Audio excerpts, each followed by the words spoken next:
Hello and welcome back to my channel. This is the Lonesome Dungeon Master, bringing to you the adventures of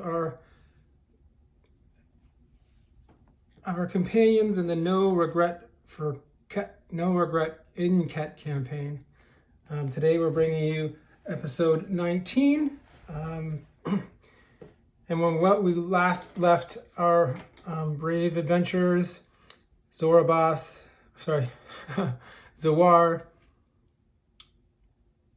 Farouk, Mumala, and Jizna, they were trapped down in the second level of the Pewter Hills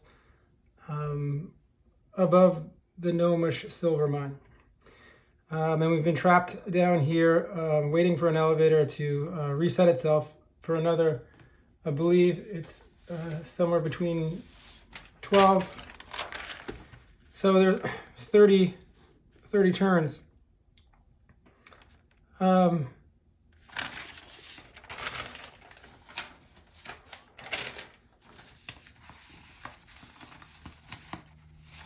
Here, 30 turns.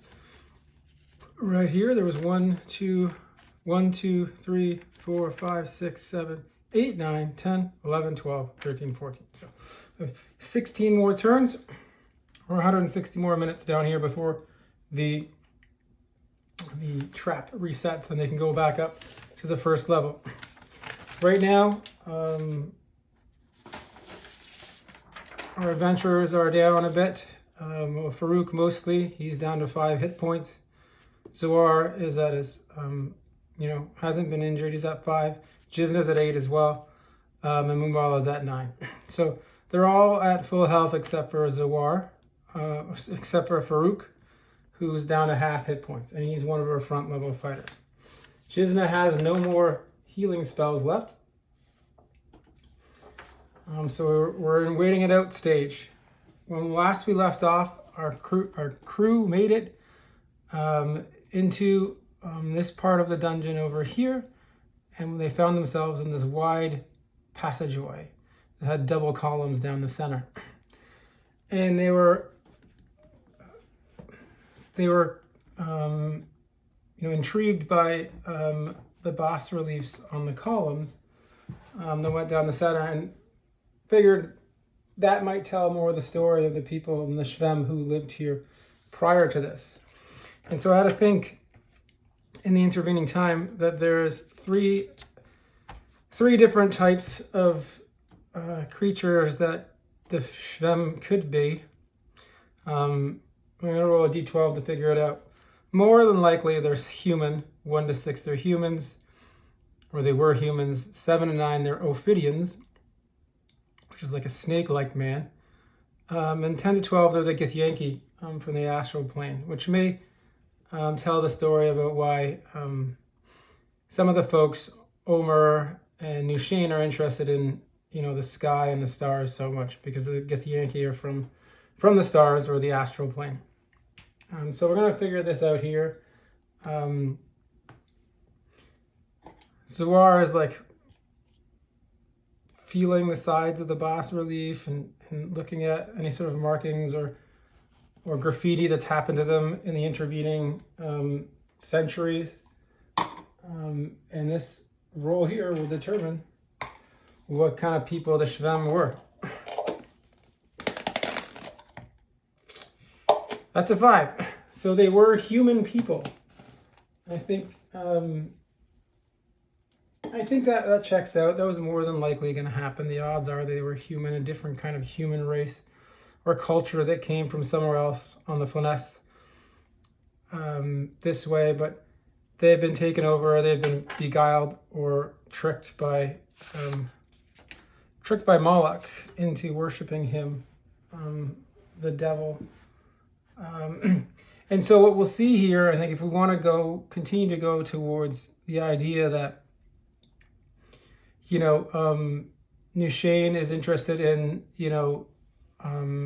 looking at the stars and being the astrologer that he is, we're going to go with the idea that there was a worship of a sun god that had, a bird-like or an eagle-like head and a wing and wings instead of arms that they worshipped. And I got this from sort of some of the the ancient history stuff that I've been looking at these days too.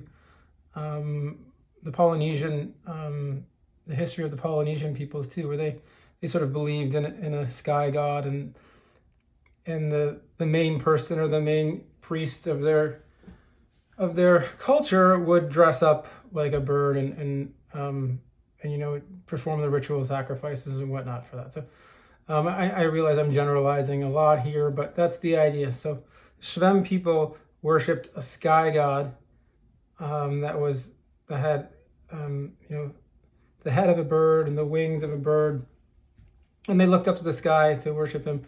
Some kind of a sun god maybe, or even we'll just call it a sky god. They don't know what it is. They're just looking at it. It's the first thing that they've ever seen before. It doesn't fall into any sort of religion or deity that they're aware of in their life. So it's all new to them and very alien. So this bas relief has people working. I told you there are people going about work in their daily life. And so they're worshiping this sun god, but the sun god itself has been defaced and broken down, or there's graffiti on it, and it's been kind of replaced by an image of Moloch. And you can tell that the statue or the bas relief was something else before. It looked more like it was a winged being, a large winged being sitting on a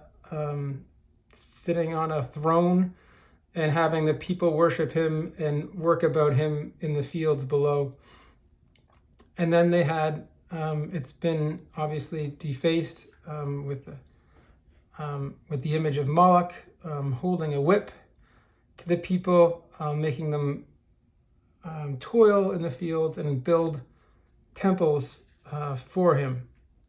So that's this kind of eerie looking religious, I guess several religious columns along here that have been defaced, and there's the sun god is more defaced in some than others, but clearly it's Moloch sitting on this throne that's sort of holding a whip and whipping them. So he has sort of taken this culture, Moloch, taken this culture. Maybe they were in a state of, let's say, they were in a state of consternation, and there had been some questioning about the sky god. It could have been rains or endless snow or endless clouds, and they started to question it. And then when he saw that they were questioning this and they were at their weakest, Moloch struck and said, all life is about suffering. The more you suffer, in the end, you may get reprieve from a god like me, not knowing at the time that he's not actually a god. So that's where we are. We're looking at these 6 columns down this passageway that depict, I would say, both prior to Moloch coming along and Moloch being here and how he treated the Shvem people. So that's interesting. I think Nushane and I think Omer will be very interested to hear about what happened here, and how sort of the Shvem people didn't always worship Moloch, but there was a change. Something changed that made them do so. So, as I say in most episodes, that the world starts to become more and more revealed to us. The more delves we take, the more adventuring that we do, and this is another aspect of that. So we're going to take, I guess we would take at least a turn kind of examining the statue or the bas reliefs. Mm-hmm. So now we are down to 15 left to do. It's 150 minutes. Ooh, I think we can do it. I think we do it. We do know that there will be a random encounter soon. Random encounter here. There's a random encounter over here too. So I suppose when we get to about here, unless we get to a room where there's an enemy, there will be a random encounter here as well. We're hoping that it doesn't happen. We want to get up to the top before another fight happens. And again, we're weighted down by a lot of treasure. Maybe next time we come out, maybe we can afford a mule, or maybe we can bring less equipment that will help us trek this out, or any bigger pieces of gems and jewelry and treasure that we can take with us. But we're kind of fully loaded now. And if we take any more heavy things, we'll be laden down and our movement rate will be affected.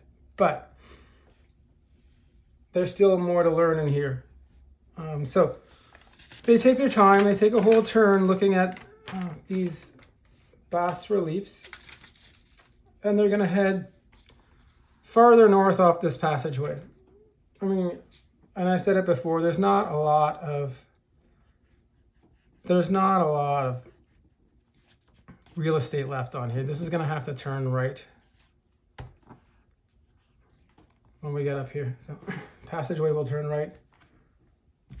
Get our trusty DMG.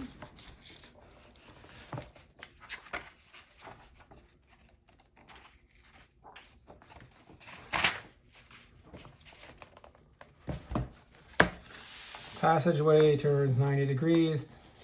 Let's see how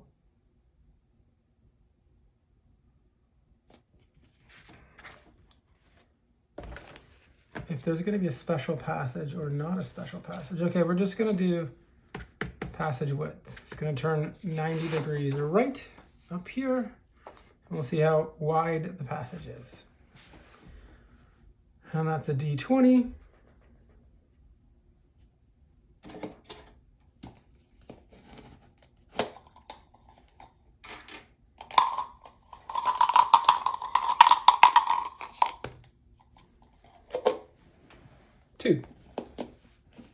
That's a 2. 10 degree. Actually, that works out for us. Sorry, 10 feet wide. Interestingly enough. 10 foot wide passage.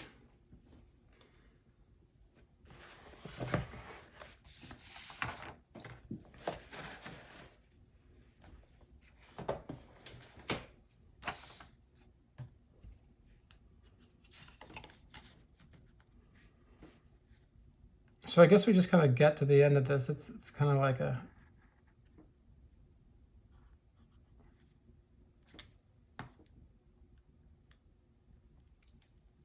one, two, three.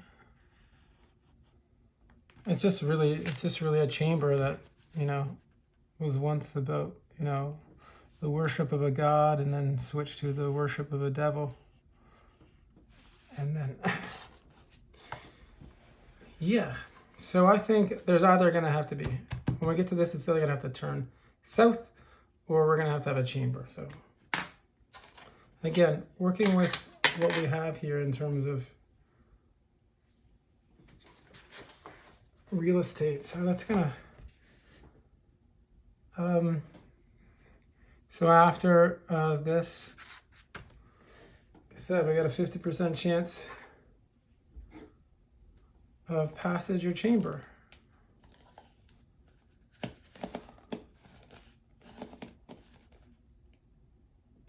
Well,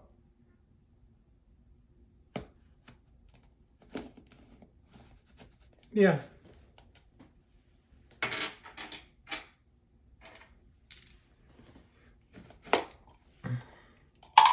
Or sorry, room, passage, or chamber. Then we'll do a 50-50.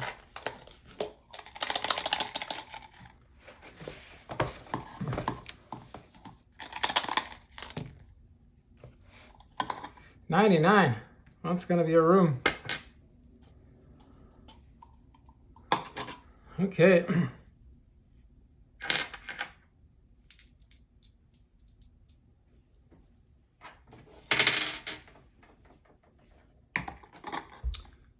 Well, let's go 50-50 Room above 50 is a chamber. 61. So what is a chamber?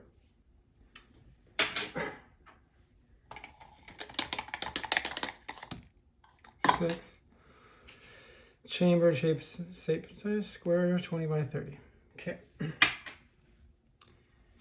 20 by 30.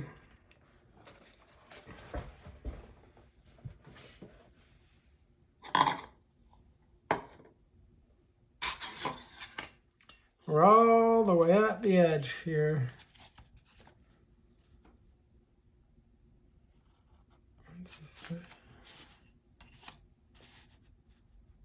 We're gonna fall off the edge of the world.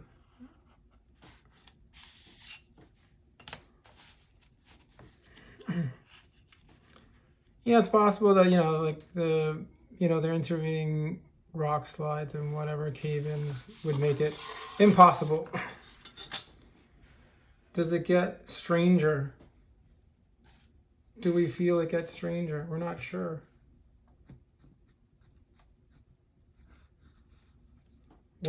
What's in this chamber? 20 by 30.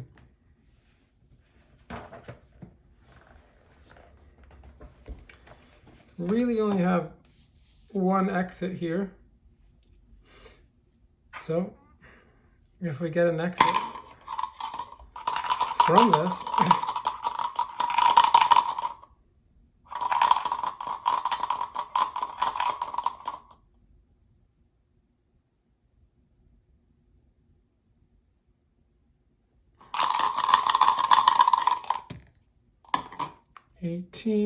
any size. So there will be an exit from here. 1 to 4 exits. There may be 2, but it can't be more than 2. 3. We'll cap that at 2.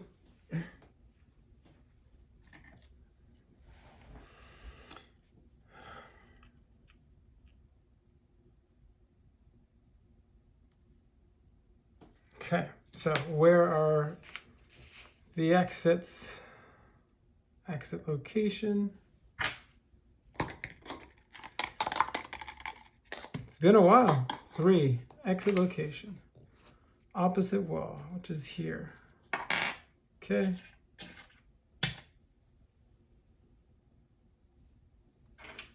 %. The right hand side, 50% on the left hand side. Okay, left hand side. So then we'll have an exit here. Doesn't say a door though, it just says an exit. Chamber exit.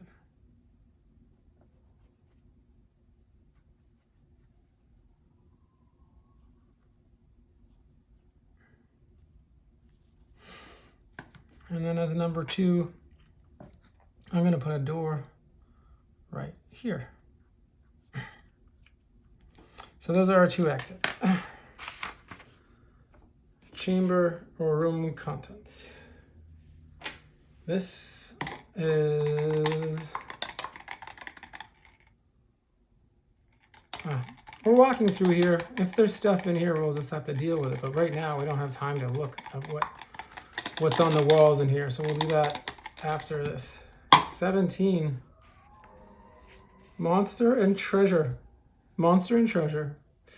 Uh-oh.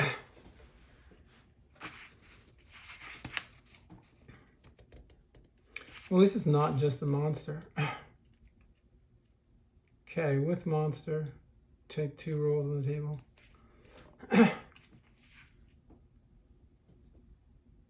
We'll do that in a minute. Let's find out what the random encounter. Okay. Here we go. We are on the second level. Let's hope it's the first level monster. 3. First level monster.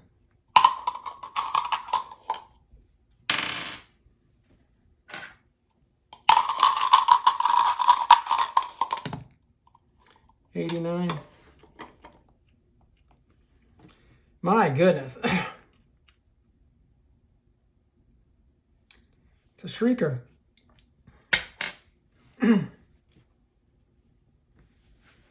How many times have I rolled up a shrieker?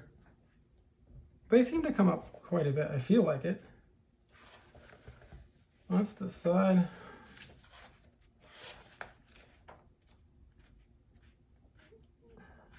The shrieker is only difficult in that it could attract more monsters.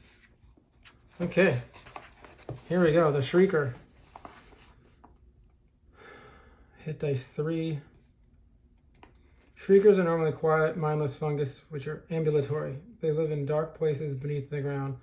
Light within 30 feet or movement within 10 feet will cause them to emit a piercing shriek that will last 1 to 3 melee rounds. This noise has a 50% chance of attracting wandering monsters each round thereafter. Purple worms and shambling mounds greatly prize shriekers. Well, let's hope it's not either of those. Okay, so there is a shrieker here.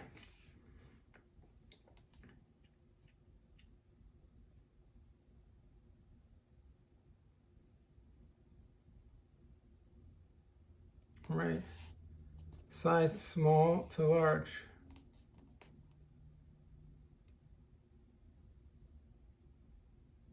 Okay. Let's go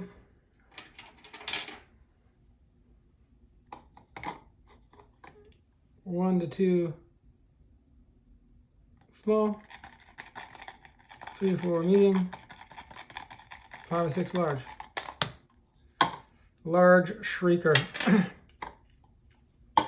So if it's a large shrieker, I think there's only going to be one. A single large shrieker. And they have 3 hit dice. 5, 3, 8, 13 hit points.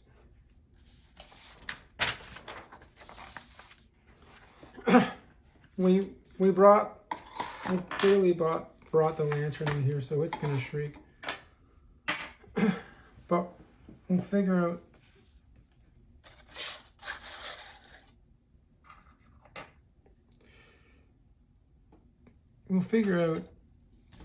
if it's gonna, well, it's gonna shriek no matter what. So I don't understand.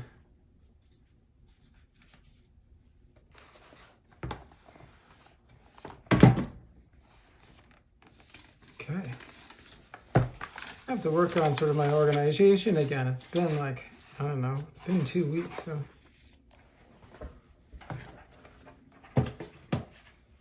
Bear with me while I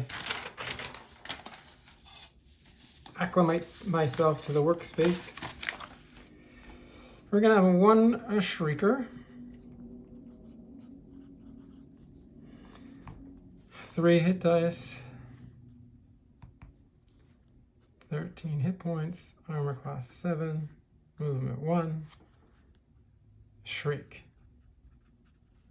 50%. Wandering monster.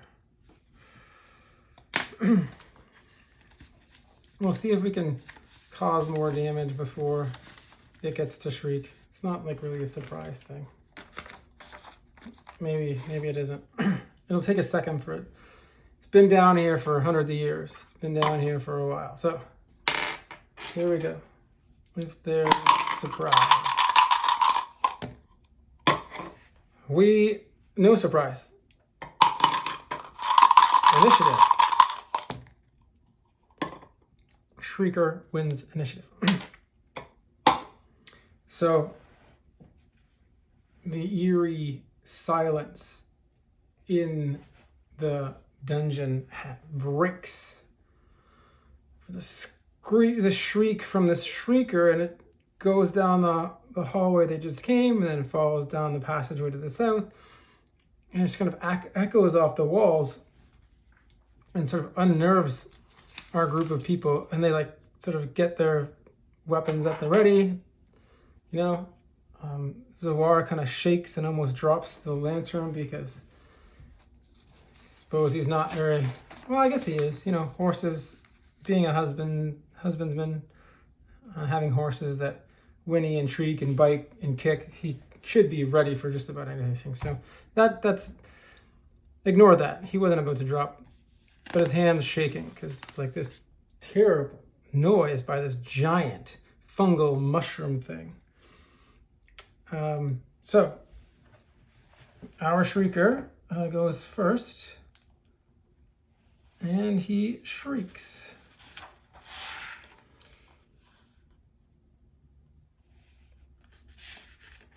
Where's your shrieker?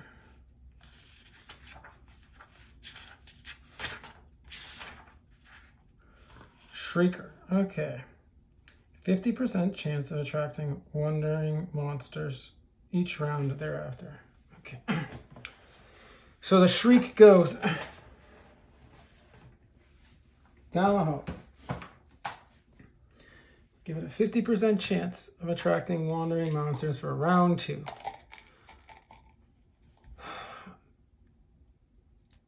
If the wandering monsters come from here, they could have come from like down here. It might take them a while to get there, but okay. Over 50 wandering monster. Does not attract the wandering monster in the first round. Okay. Mumala. Mumala's the orange one. Loar's the white one. Mumala's gonna come out ablazing.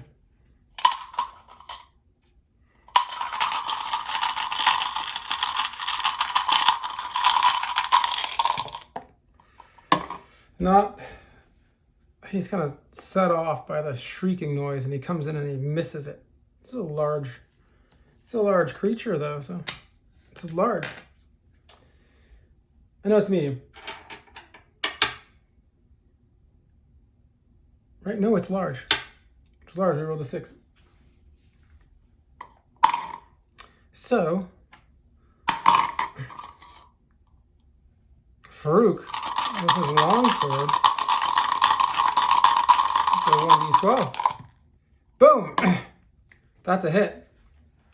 But 3 is not great damage. So he kind of sucks up his injuries and he comes in over top of the shield and thump, hits it like whacking like a thick hunk of meat. Because if anybody knows anything, mushrooms can be very meaty in texture and taste. Okay, so round 1 with the Shrieker. The Shrieker has 13 hit points. Farouk hits it for 3. Down to 10. Okay. Initiative. We win initiative 4-3. We might be able to kill this thing.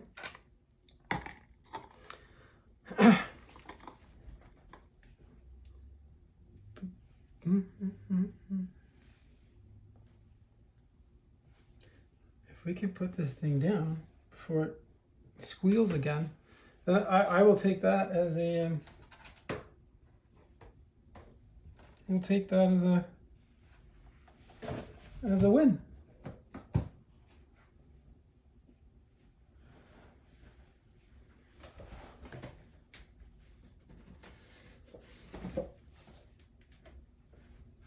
Okay. Just getting together all my stuff here because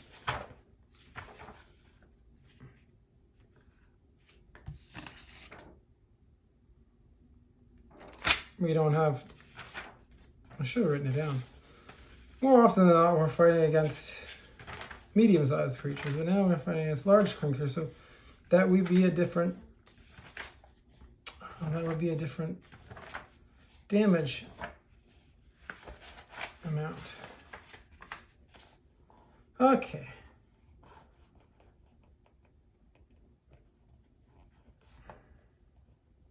Sword bastard. 2 to 8.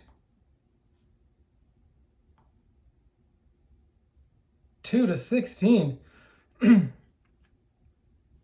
Against large.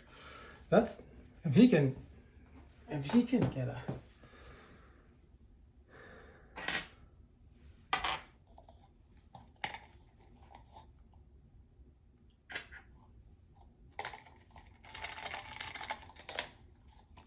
Here we go.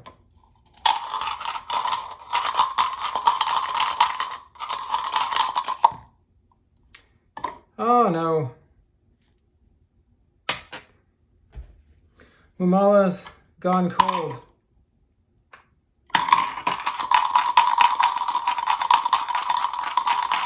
Boom. Boom, miss. Jizzle's gonna take a whack at it.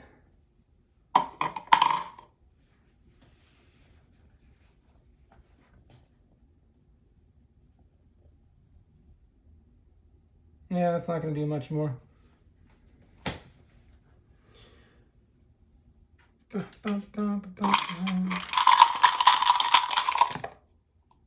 She misses. See, that's very unfortunate. We were hoping. There's a little bit of confusion by the echoing of the Shrieker's shriek. And the Shrieker's going to shriek again for round 2. So I'm going to draw Wandering Monsters. 0-3. No. Okay. Round 2, we got lucky. Okay.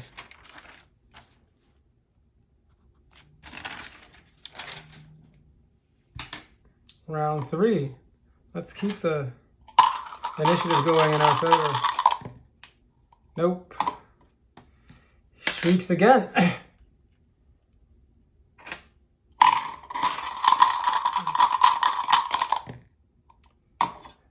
No wandering monsters again.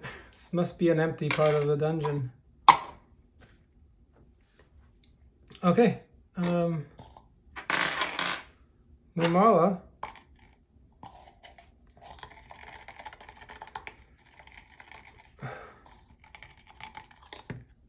Boom. 19.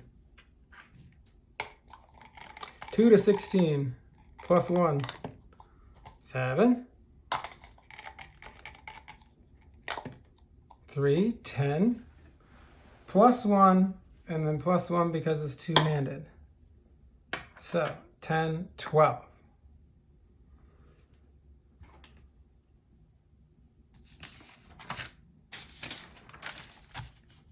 Oh, yeah. Boom. He hits it so hard, kind of like puts his arms up over his head and comes down like a, you know, overhead strike right in kind of like the head of the mushroom, hits it right where this, you know, where the shrieker parts off, and it kind of, and it just kind of like deflates and goes down, and boom, onto the ground. We breathe a sigh of relief because the shrieker, though shrieking 3 times, was unable to call any wandering monsters. So lucky. We know that there is treasure in here too. So we'll roll the treasure, and then we'll roll the dungeon dressing, I suppose.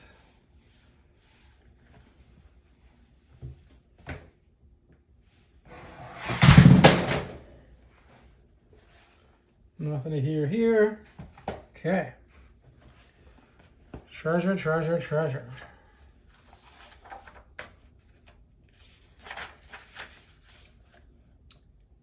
Take 2 rolls without a monster and add 10% to each. We're keeping the percentages low today, so we're gonna have trouble. 39, 49, 1,000 silver pieces. 75, 85, 100 platinum pieces per level. 200 platinum pieces, 1,000 silver pieces. So, the treasure is contained in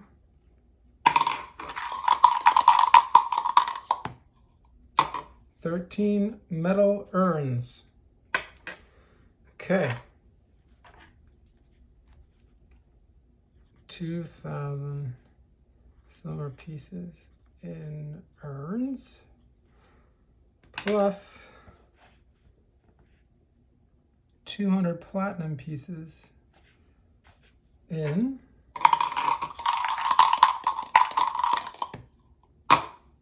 bags. Okay. 200 PP in bags. Okay, what is this? More. I know silver pieces come up a lot in this random treasure, but I think it's evocative. I think it's it is in the spirit of both the silver mine and this dungeon that's kind of beneath the silver mine or adjacent to the silver mine, that there are lots of silver pieces in here. We're not going to take the silver pieces. They're too much for us. But there are 200 platinum pieces, which will be 20 pounds.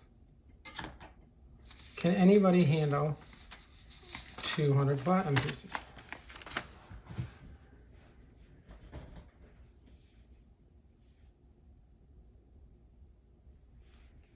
Well, let's take a look at that.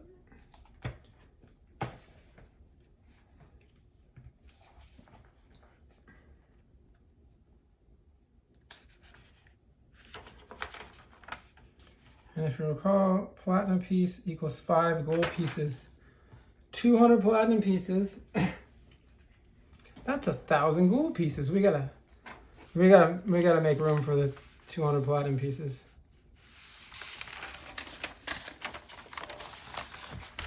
How do we go? What about 885, 900? So 200 is 20 pounds. I believe that says 885. Okay, so we're gonna 100 platinum pieces.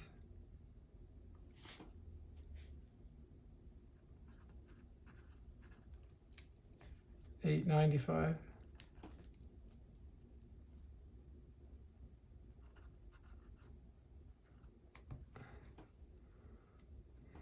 And Jizna can take 100 platinum pieces, which will take her to 897.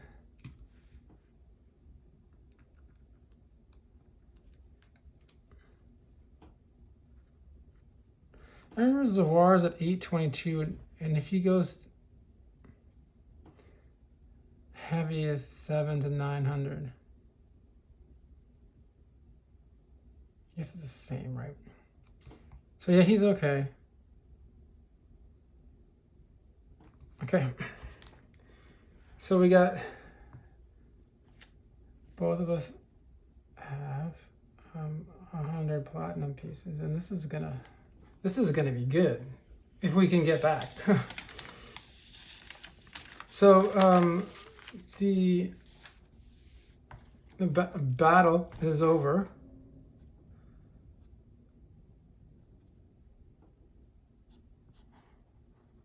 Rest for a round. 1, 2. And then 3, that's 4. Okay. And then, you know, we pick up, guess we look at the room. That's 4, okay. And then 1, 2. Just gonna get ourselves deep breath. Now, Jizna, being a wise one, says that was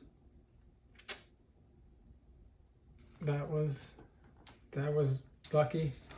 And as she's so fond of saying, and people are gonna get sick of it, but she says Istis wills it that we don't get interrupted in here.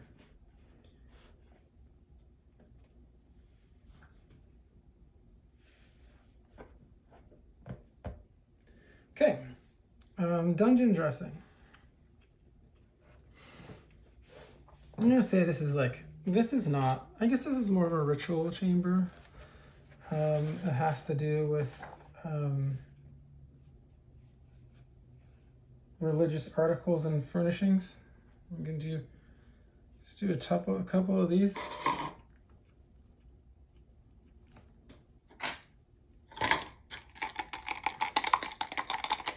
What's in the room? All 5.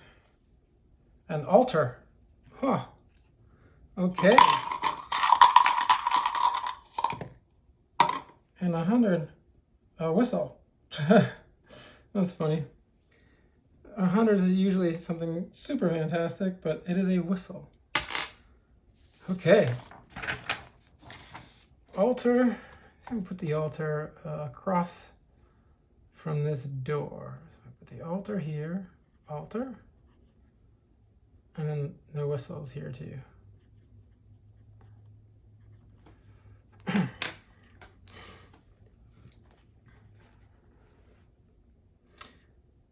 And the altar will say,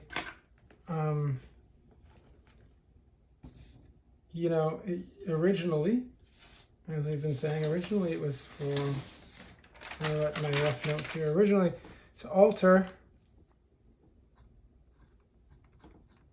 it's obviously defaced, was some sort of sun god or sky god.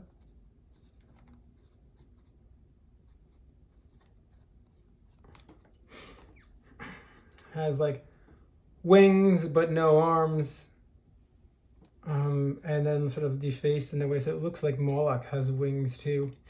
And then Moloch is sort of just around the edge of the altar. It's kind of defaced and it has like pictures much like the bas relief of Moloch sort of like whipping people into subservience. So,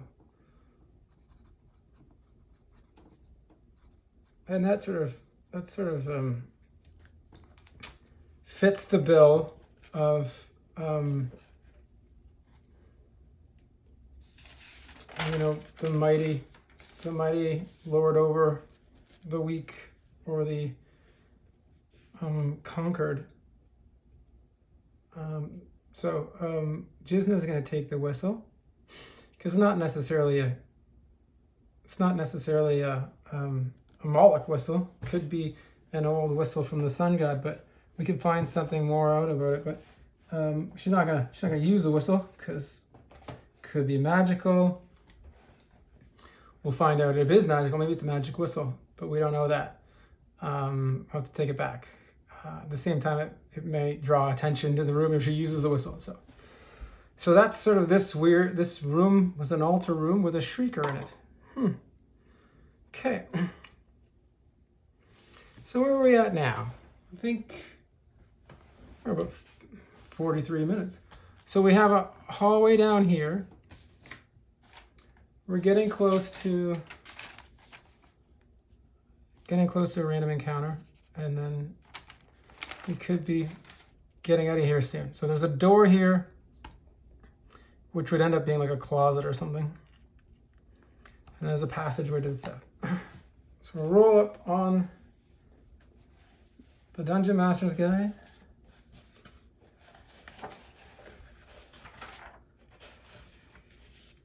Passageway. Okay. Let's see. Where are we at? 11. Passage turns. Check with table 3 again. So it's got to turn this way. 1, 2, 3. It's got to go this way. Check again. 30 feet on this table. 2. Continue straight. 30 feet. 1, 2, 3.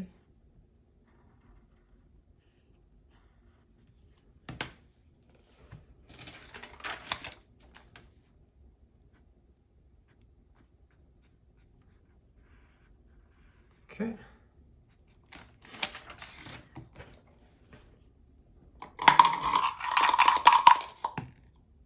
Three.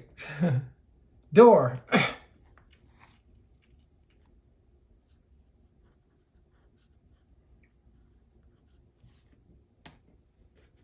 Okay. Beyond the door.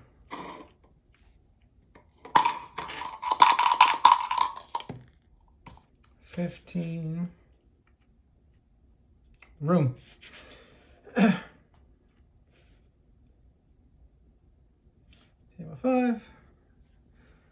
So a big room. 1. 10 by 10. How is that?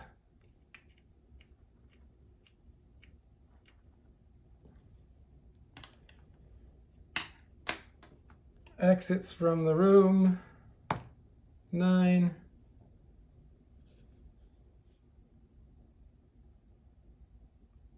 Number of exits up to 600. 3 exits. Well, the one that you came in.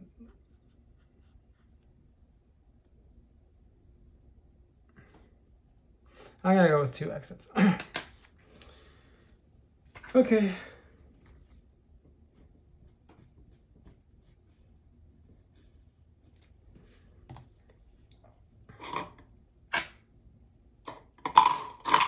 Let's be on the south door. 13. Room.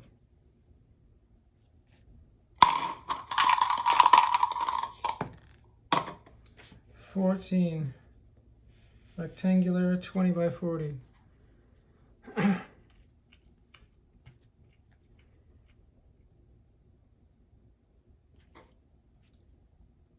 gonna have to redo this when I get back upstairs. 20 by 40. Okay. What's in the room? Or we can do that. 2 exits. 1. Where's the exit? Exit location, left wall.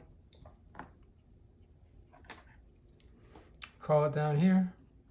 Everybody's pulling us back left. Room contents.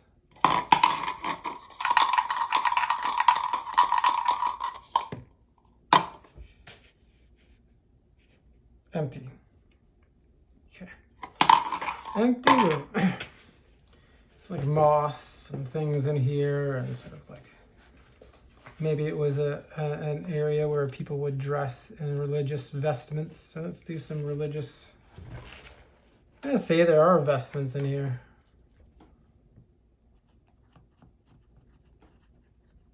And then we'll do one more sort of what's in the room. Religious.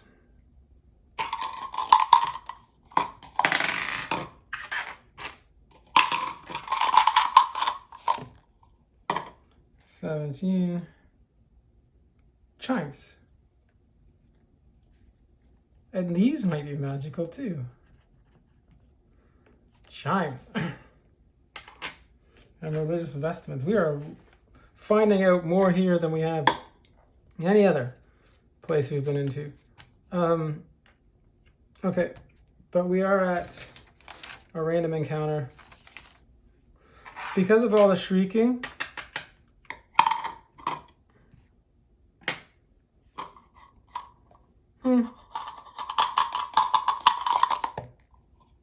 Five, no random encounter. Nope. But we do have to rest for a turn. Okay, where are we at now? 1, 2, 3, 4, 5, 6, 7, 8, 9, 10, 11, 12, 13, 14, 15, 16, 17, 18, 19, 20, 21. 21.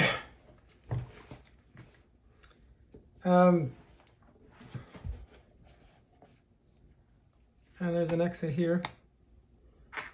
What's beyond this door?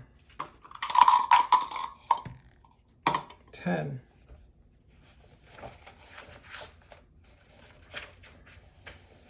What's beyond the door? 10. Passage. 1, 2, 3.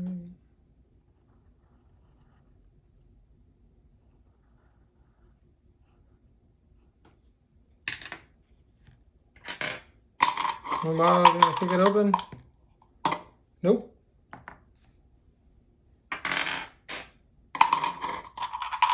Let's try again. No.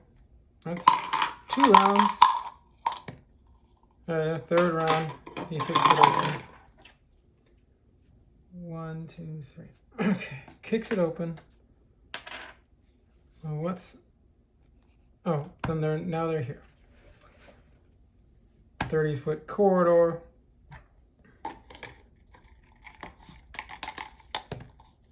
Six. Side passage.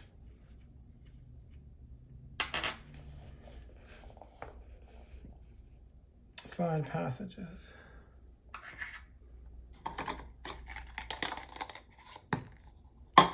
$13. Passage wise.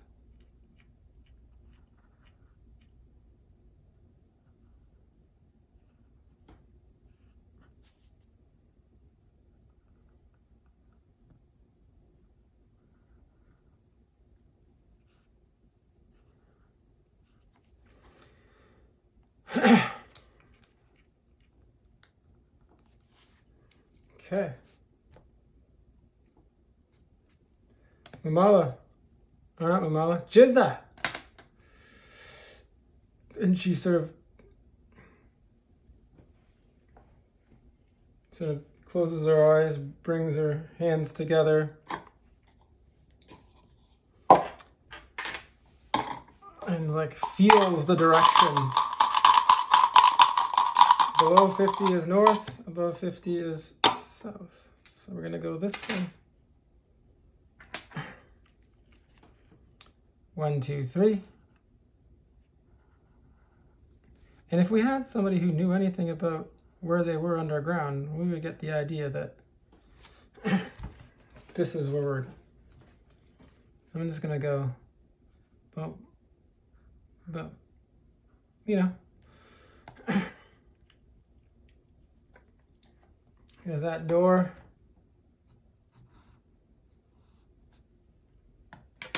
I'm gonna kick that door open. Nope. Yes, a thump, and it crushes beneath his boots. And they're like, we recognize this place. 1, 2, 3. Okay. Where is my adult brain? 1, 2, 3, 4, 5, 6, 7, 8, 9, 10, 11, 12, 13, 14, 15, 16, 17, 18, 19, 20. 1, 2. Okay. We're at 22 turns. So they're going to go back. I think they're going to go back. Well, wait a second.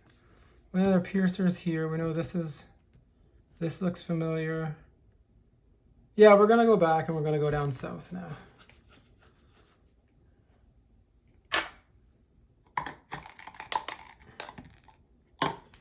Nine. It's just one of those things where now we really are digging deeper.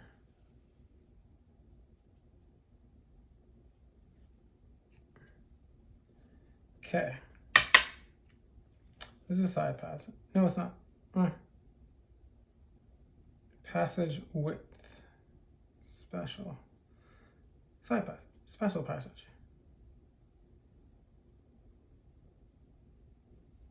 Okay. 17. Stairs. See table 7.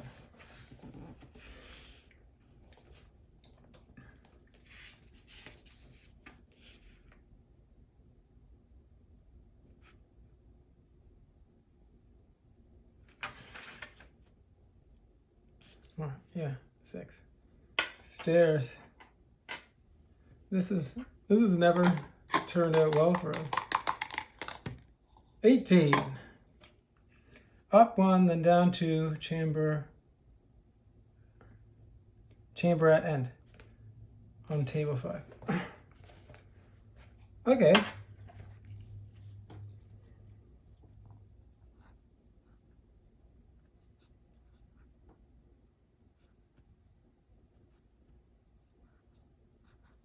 Down 1, end in the chamber.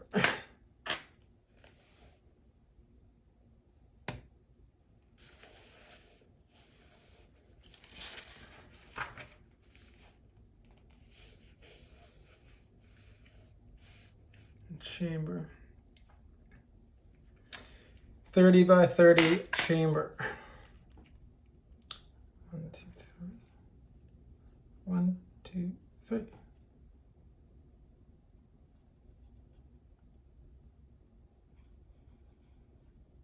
This may have exits to it, but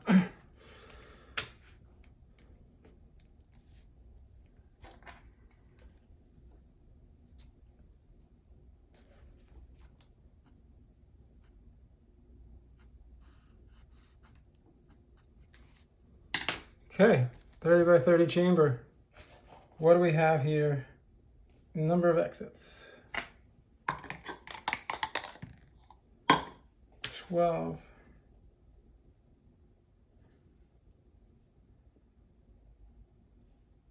That's interesting. 0. Check once per 10 feet for secret doors.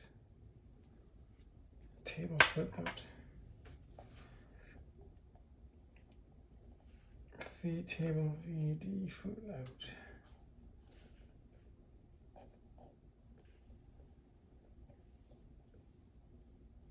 Okay. Like, this is strange. This is chamber. What's in the chamber?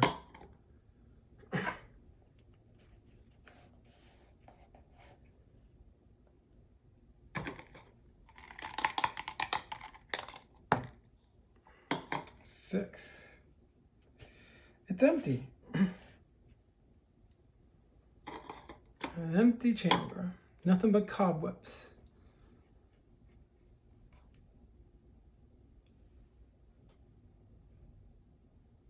It could be where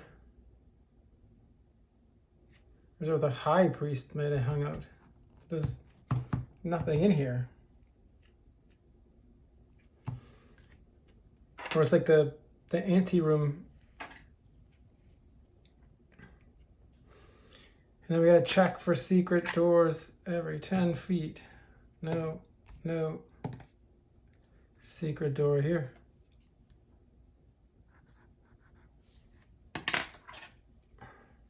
Okay.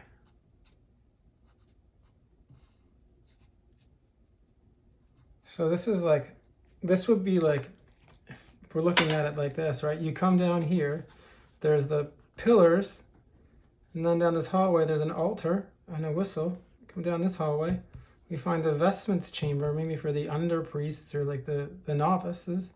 We go down this chamber. We go up and down here, and then there's like kind of like this, it just looks like a parlor, but it ends up being something like a waiting room for the high priestess room, and there's a secret door here.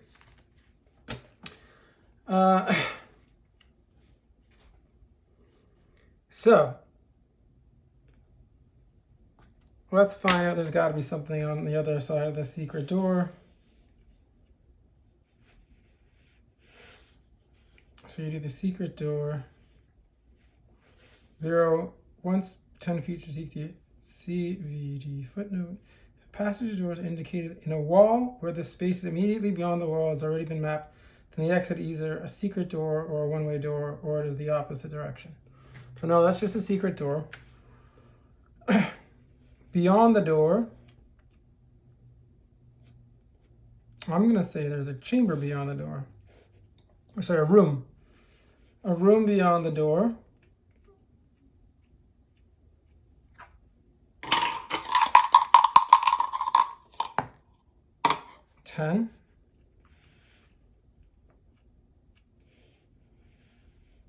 10 by 20. So we'll do like a little this thing here.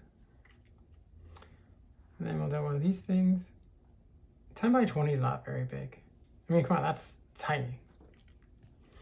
I'm not going to do 10 by 20. I'm going to make it bigger. We're going to make it a little sort of 10 by 10 hallway. And I'm going to make this maybe less ostentatious.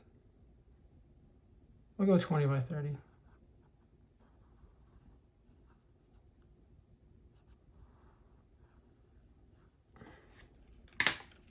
And this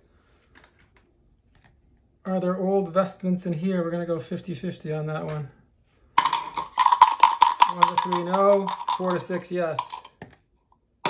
There are no vestments in here, but it's well like appointed. It's like an old moldy rug on the floor. It's like an idol. So I'll say there's an idol here. But this has, okay, this secret room has an idol to the sun god that has not been defaced. Sky god. I keep calling it sky god. Sky god has not been defaced. And we'll call it about like a, I don't know, like a 2-foot statue to the sky god. And let's see if there's anything in here.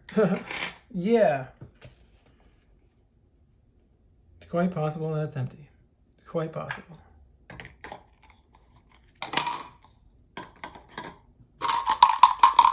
Shaper contents. 7.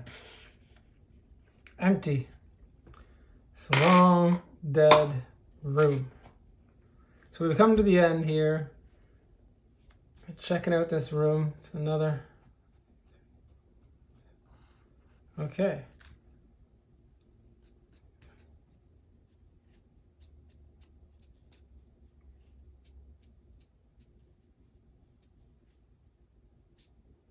It's 25 turns. We have to light the new oil lamp. So we will put Jizna down to 4. And that will put this down to 80.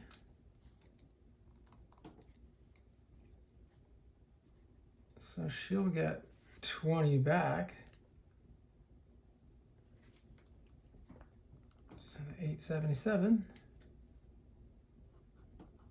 Lighting up the oil lantern again. We feel like it's been a while. We're gonna go back and we're gonna check.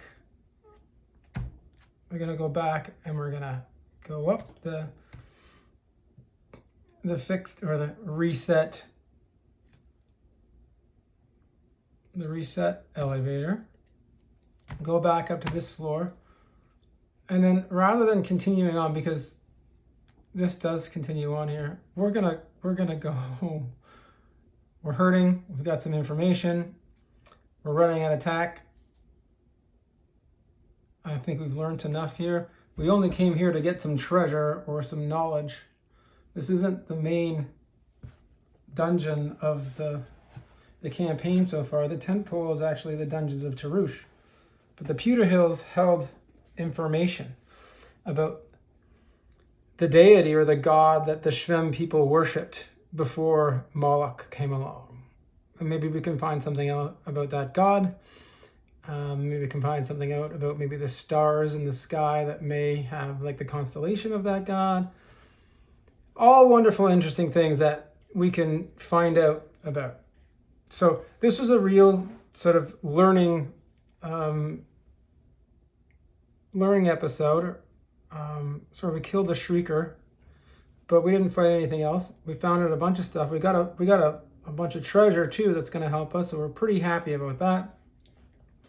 We found out more about the Shvem people, and hopefully we'll get more money after we tell that. And do we come back for this this sort of trick trap here? What's beyond this door? We don't know. Do we want to do that? Is it worth it? We'll figure it out. But in the meantime, that's all I got for today. Don't forget, to hit the like button on this, comment on this episode. We'll get a dialogue going. Yeah, if you do like the channel, you like this episode, please subscribe, because we're looking at growing our subscriber list. So that's all for today. Once again, thank you very much, and we'll see you again later.